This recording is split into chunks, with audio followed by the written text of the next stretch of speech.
ফের ঘাটালে গেরুয়া শিবিরে ভাঙন, বিজেপি ছেড়ে তৃণমূলে যোগ 18 জন বিজেপি কর্মীর।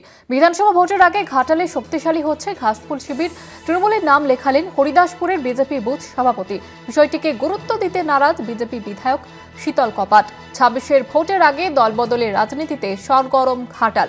আপনাদের জানিয়ে রাখবো, ভোটের আগে দলবদল ঘাটাল। বিধানসভা ভোটের আগে ঘাটালে শক্তিশালী হচ্ছে ঘাসফুল শিবির, এমনটা কিন্তু বলা যেতে পারে। এই কারণ তৃণমূলের নাম লেখালেন হরিদাসপুরের বিজেপির বুথ সভাপতি।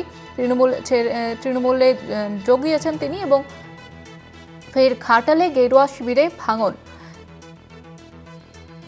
ইতিমধ্যে বিজেপি ছেড়ে তৃণমূলে যোগদান, বিজেপি ছেড়ে তৃণমূলে যোগ 18 জন বিজেপি কর্মী।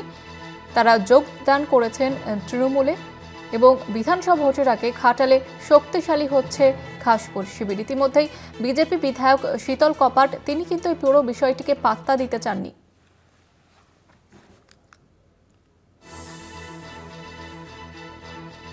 ফের ঘাটালে গেরুয়া শিবিরে ভাঙন এবং যদিও বিজেপি বিধায়ক শীতল কপাট তিনি এই পুরো বিষয়টিকে এড়িয়ে গিয়েছেন, পাত্তা দিতে চাননি। আমাদের সঙ্গে টেলিফোন লাইনে রয়েছে প্রতিনিধি মধুসূদন ভট্টাচার্য। মধুসূদন, কি জানা যাচ্ছে, কেন এই দলবদল? একদম দেখো জহিতা, যারা বিজেপি ছেড়ে যারা তৃণমূলে যোগদান করলো তাদের মূলত দাবি যে তারা বিজেপিতে থেকে তারা কোন রকম ভাবে কাজ করতে পারছিল না এলাকায়। পাশাপাশি বিজেপির যিনি বুথ সভাপতি তিনিও যোগদান করেছেন।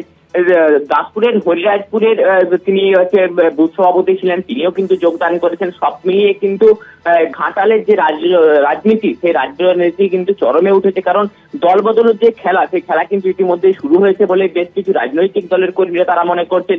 এখনো 26-এর নির্বাচন আসার আগে এই যে দল বদল, সেই দলবদল আরো কিন্তু বাড়বে বলে কিন্তু মনে করছেন ব্লক থেকে শুরু করে নিচু স্তরের কর্মী সমর্থকেরা। জয়িতা, ধন্যবাদ জানাবো মধুসূদন।